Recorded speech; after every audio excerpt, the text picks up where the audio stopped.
James Joyce was born in this house in Brighton Square, Dublin, on February 2nd, 1882.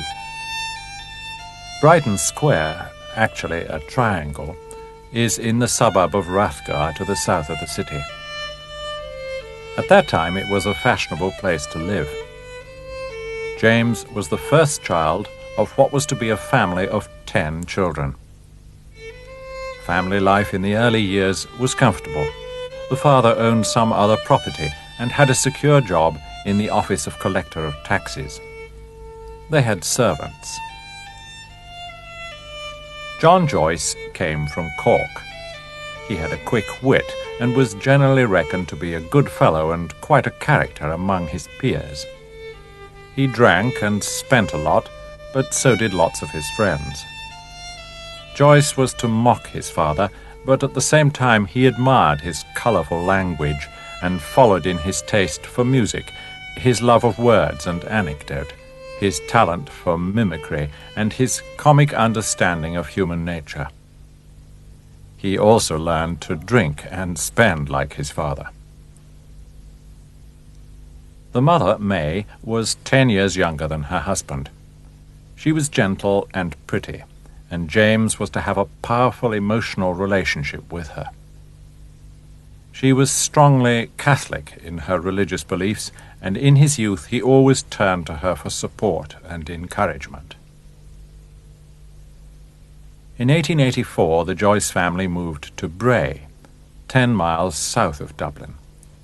They were still comfortably off, but John Joyce's hold on his finances was slipping. Gradually he used up his resources, and after Bray they were to move house more and more frequently, always to a less comfortable home. However, when Joyce was 6, he was sent to the best Catholic preparatory school in Ireland, Clongowes Wood College, about 26 miles west of Dublin. The masters were Jesuits, and Jesuits were to be Joyce's teachers until he finished university. The effects of their instruction never left him, and he was later to praise them for the sense of order and analysis they gave him. He spent 3 years at Clongowes, where he was generally happy and, particularly in his studies, which he found came easily to him, successful. Although he was so young, his memories of Clongowes remained strong and were to fill the pages of his books. His religious feelings, his sense of justice and injustice, all these were stirred up at the school and impressed on his mind to a remarkable degree. He finally had to leave Clongowes, his fees unpaid. After almost a year of no school, his father managed to enroll him at Belvedere College, a Jesuit day school in the north of Dublin. Here he was to prove an excellent student.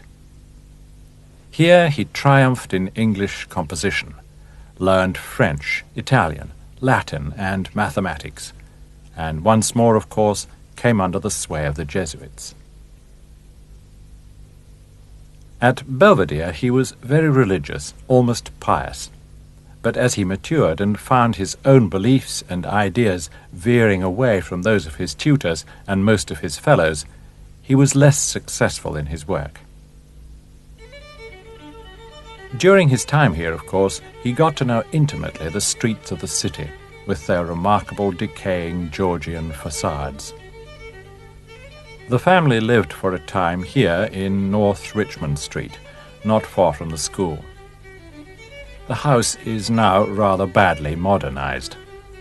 A door further along the street shows more clearly what it might have been like in Joyce's time, decaying, fading like much of Dublin.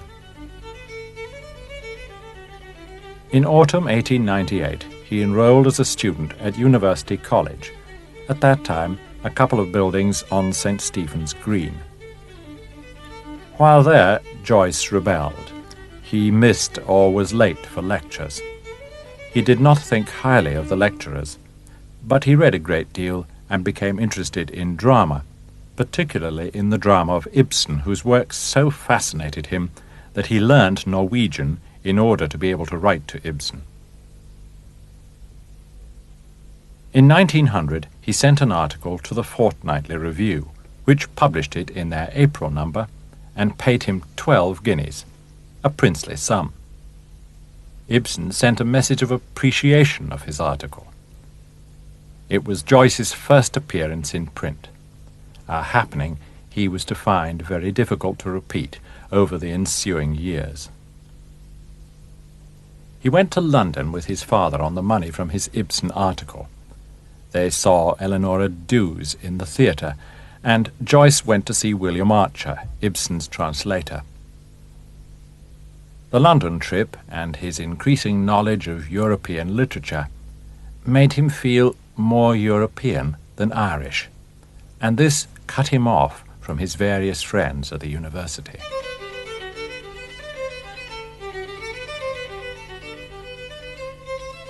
He was writing poems all through this period and read some of them to Yeats, who must have recognized the talent in Joyce, for he continued to support him in various ways thereafter.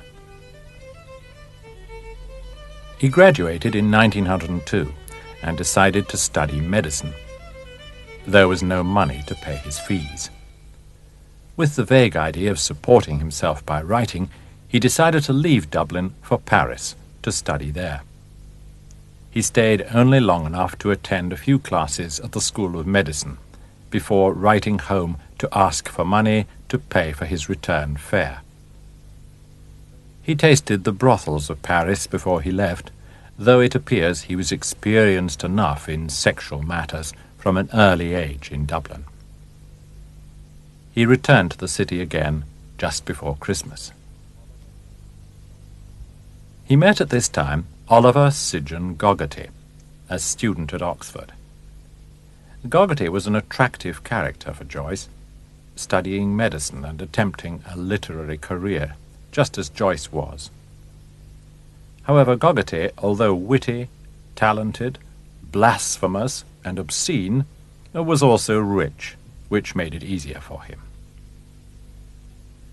Lady Gregory, a key figure on the Irish literary scene, whom Joyce had met as a student, helped him get work reviewing books for the Daily Express. This work enabled him to return to Paris and his studies. However, his mother fell sick, and he had to return to Dublin again after only a couple of months. Dublin, where his mother was dying, was increasingly a difficult place for Joyce to live. His mother wanted him to take communion and confess his sins at Easter, and he refused her, no matter how guilty it made him feel. In Paris he had finally left Catholicism behind him, and here was the mother he loved dying of cancer and begging him to repent. He took, as he was to regularly throughout his life, to drinking. It was a Dublin custom, after all, and his friends were his drinking companions. It helped him over the death of his mother, which occurred 4 months after his return. It helped him in his struggle against the Irish literary establishment. After all, he had not much to show for himself, and suddenly the Daily Express fired him. His confidence required a boost. Dublin, to Joyce, was far more than a hometown is to most people, and even to most writers. The remarkable buildings in the city had been put up in the heyday of the British domination of Ireland. Protestants held sway where the bulk of the people were Catholics, and although there had been constant troubles throughout the 19th century, there seemed little prospect of major change. Joyce, in his walks to and from school and college, picked up in intimate detail those features that made the city so distinctive and which were to form the background to his major novels. The Customs House, with its notable dome, was built in the late 18th century and features dramatically from many viewpoints in the city. Of course, the river Liffey, which flows through the centre, here viewed downstream of the Customs House, is a focal point in Dublin, as are the numerous bridges over which Joyce and his characters continually plodded. These buildings, known as the Four Courts, were built about the same time as the Customs House and dominate the upper part of the river.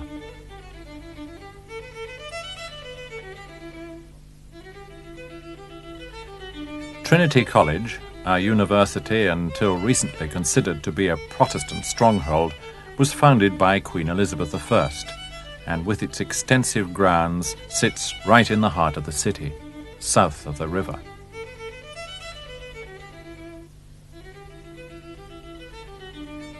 The character of the housing is equally remarkable. Built mostly in red brick, the style is the finest Georgian, terrace upon terrace, square after square. The rooms are spacious and the windows large. Nowadays, great effort and a lot of money is going into their restoration. But by the end of the 19th century, Dublin boasted the finest slums in Europe. These buildings, built to house rich people, had decayed into the picturesque hovels of the poor.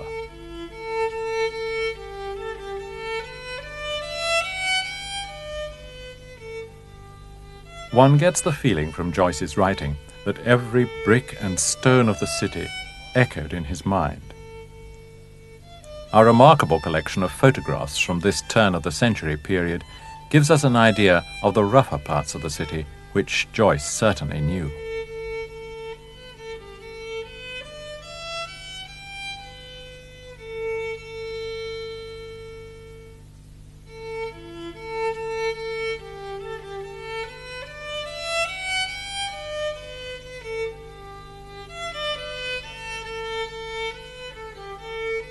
The modern, commercial part of the city bustled with life. A main thoroughfare north of the river is O'Connell Street, with the dramatic building of the post office in the centre.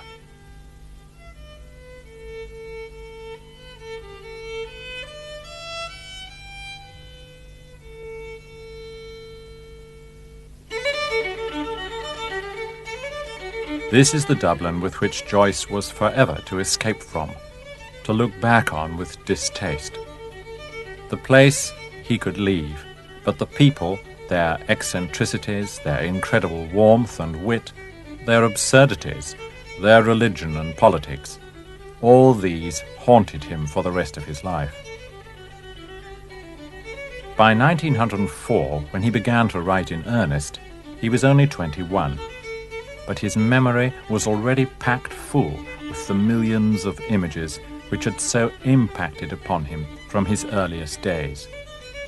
The faces, gestures, personalities of these people he absorbed and recorded, and was to recollect with fiendish accuracy.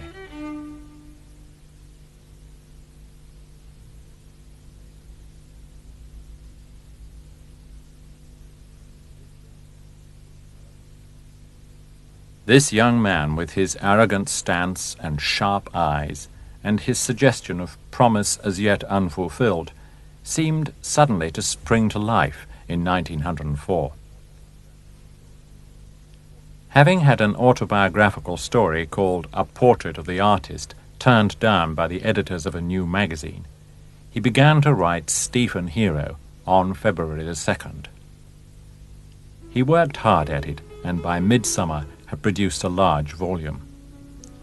He also drank and sang. Oh, then Limerick is beautiful as every boy. He had an excellent tenor voice and almost won a singing competition, won a couple of years before by the famous Irish tenor John McCormack.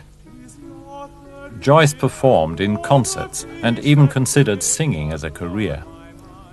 He was so highly thought of that a prominent singing teacher offered him free lessons. He had by then tired of the idea. This street leads towards Trinity College. If you continue up here and turn to the right or south round the college green, you are in Nassau Street.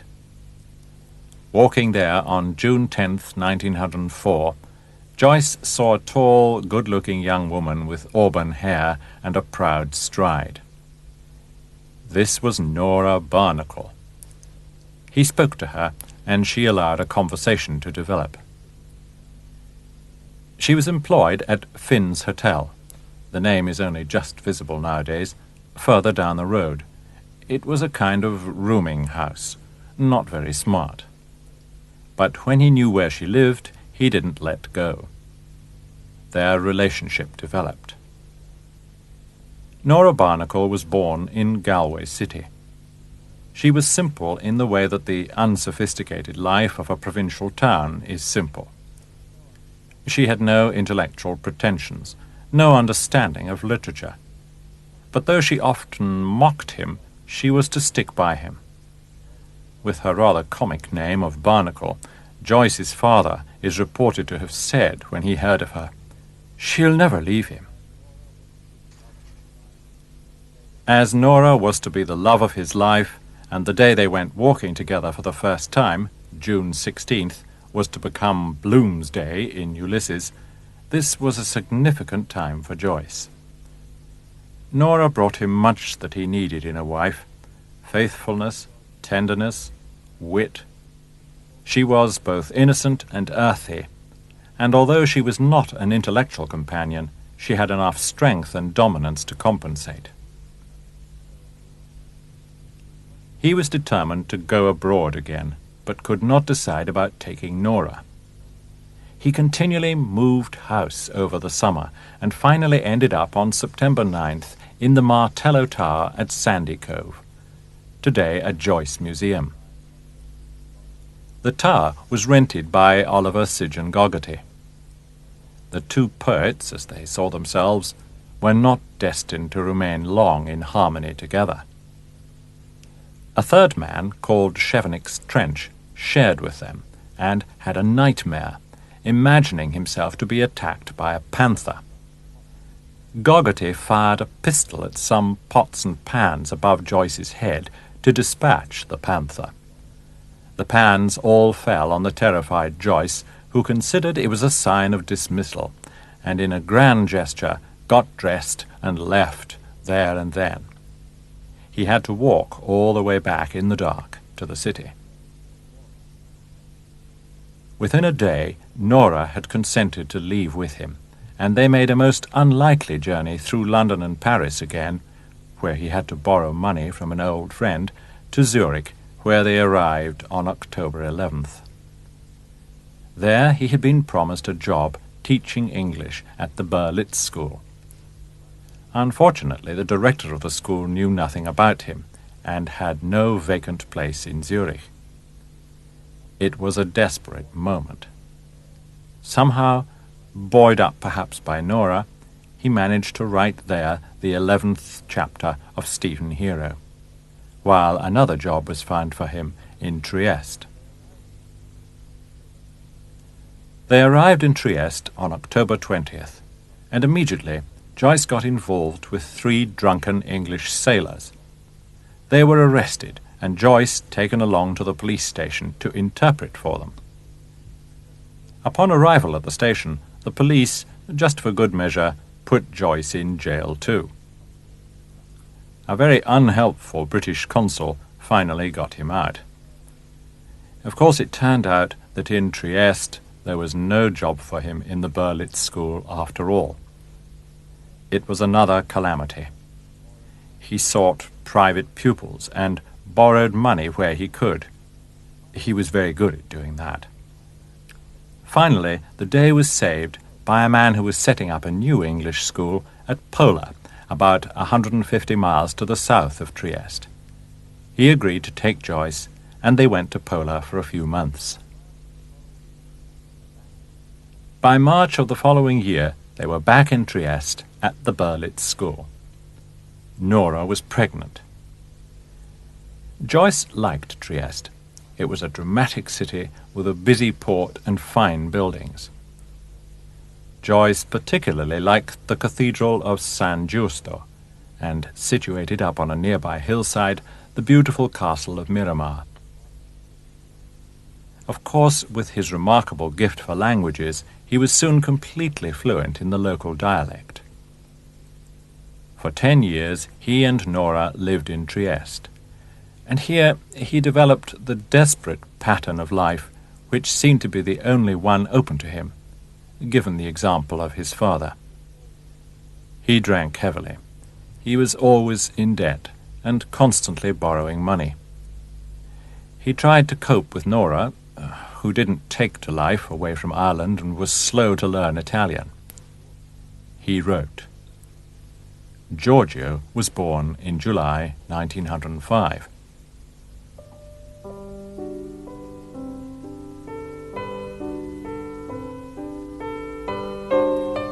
In October 1905, his brother Stanislaus was persuaded to join them at the Berlitz School in Trieste. He was the only person in the family with whom Joyce was close. He was, for a good part of their stay in Trieste, largely responsible for holding the shaky ménage together, and in spite of Joyce's impossible behavior, he somehow remained loyal. Chamber Music, the first collection of poems, was published in 1907. It had been a great struggle to get it out, but it was nothing to the struggles that were to follow. Joyce returned to Dublin for 6 weeks in July 1909, taking their little boy Giorgio with him. He visited 7 Eccles Street, the house of J.F. Byrne, his friend from college days. It was to be Bloom's house in Ulysses. He reviewed a Shaw play at the Abbey Theatre for an Italian newspaper, and he signed a contract for the publication of his short story collection, Dubliners. More visits to Dublin followed, prompted by such matters as a cinema scheme, financed by 2 Italians. The Volta cinema was somehow to make a fortune for Joyce, but it flopped, as did other schemes to sell Irish tweed to the Italians, with Joyce as the agent. The Dubliners' publishing saga was to go on for several more years. It was crude and too personal for the publishers. Joyce's many acquaintances were finding themselves unflatteringly portrayed in his stories and objected vigorously. He hated them all with a bitter and undying hatred in return. He finally left Dublin for good in 1912. Back in Trieste, he struggled with A Portrait of the Artist as a Young Man, a 5-chapter novel version of Stephen Hero. He developed his ideas for Ulysses. In 1913, he had a letter from Ezra Pound, offering help in getting his work published. Pound found the portrait first-rate and persuaded an English magazine editor to publish it in serial form. Pound's support was a crucial turning point in Joyce's career. One good thing followed another. Dubliners was finally published in June 1914. Such felicity was marred by the outbreak of war. Joyce and his family went to Zurich. Stanislaus was considered politically dangerous and put in a prison camp by the authorities. In Zurich, Joyce found some pupils, but in the years he spent there, a new mode of financing his life began to take shape in the form of gifts of money from supporters or patrons. This meant that, in general, the family finances began to improve, though Joyce always managed to spend too much, no matter what he had. In 1915, a Miss Harriet Shaw Weaver took over the magazine which had serialized A Portrait of the Artist as a Young Man.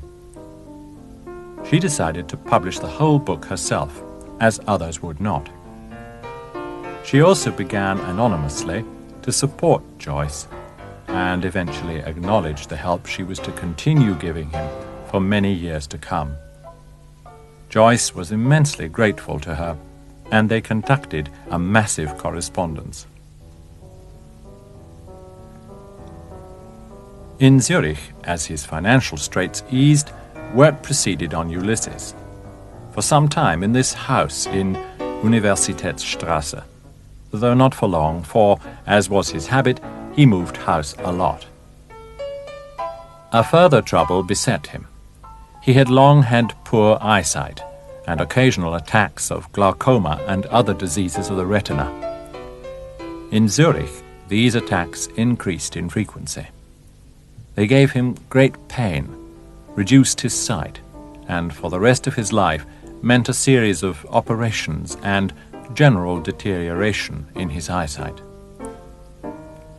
Somehow he bore it.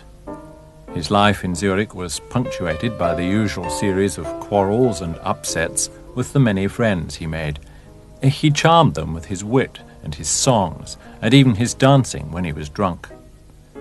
Unfortunately, it was difficult to avoid offending him, and he bore grudges and took revenge with considerable gusto. Joyce planned to move to London in 1920. He stopped in Paris on the way, and stayed for 20 years. They stayed because Ezra Pound had paved the way for him, and in 1920 Paris was the lively centre of the literary world. They stayed first at a hotel in the Rue de l'Université. It was a difficult move for the family, as the children spoke no French, and at home they all continued to converse in Italian. Joyce was to be always concerned over his children, who found it increasingly difficult to live in his shadow. His daughter Lucia later developed schizophrenia, and Giorgio tried to become a singer without much success. At the centre of literary life in Paris was the bookshop known as Shakespeare and Company, situated then on the Rue du Pitron and later on the Rue de l'Odéon.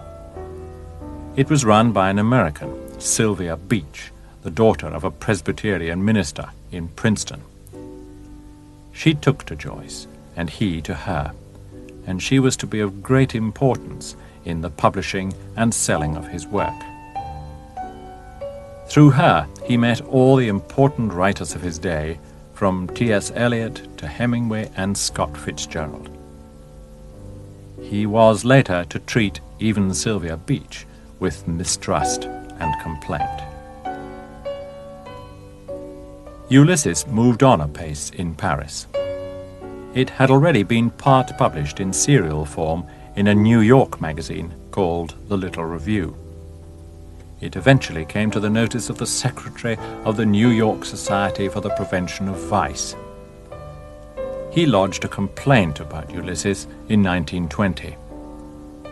It was the beginning of the series of trials and censorship that were to beset the book over the next 20 years.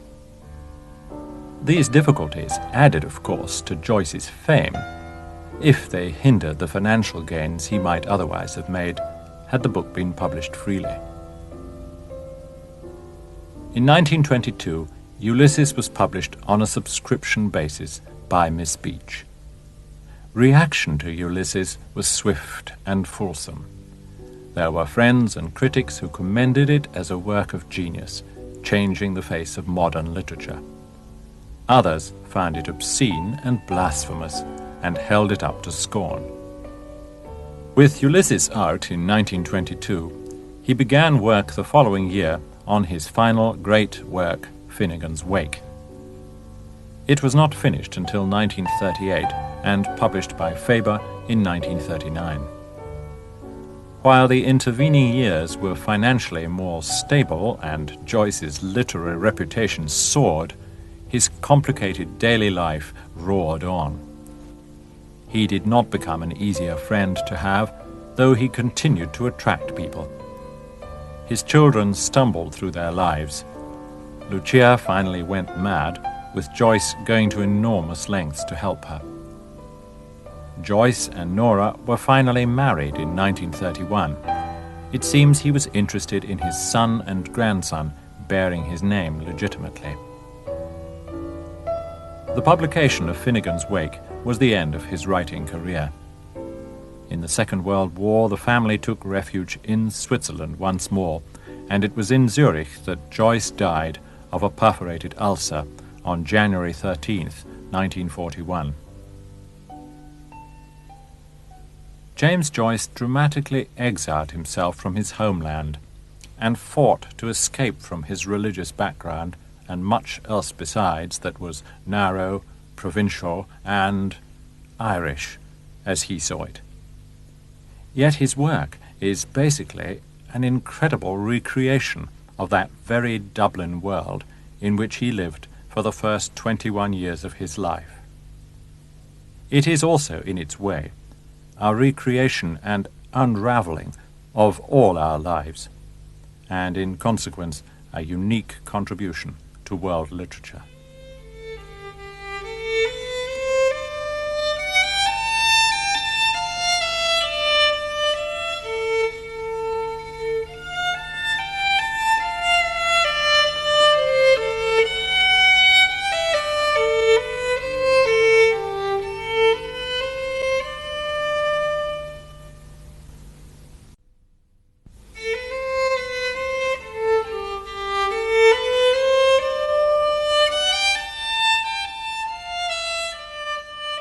Joyce is primarily to be remembered as a writer of prose, short stories and novels, though he also produced in his early years small collections of poems.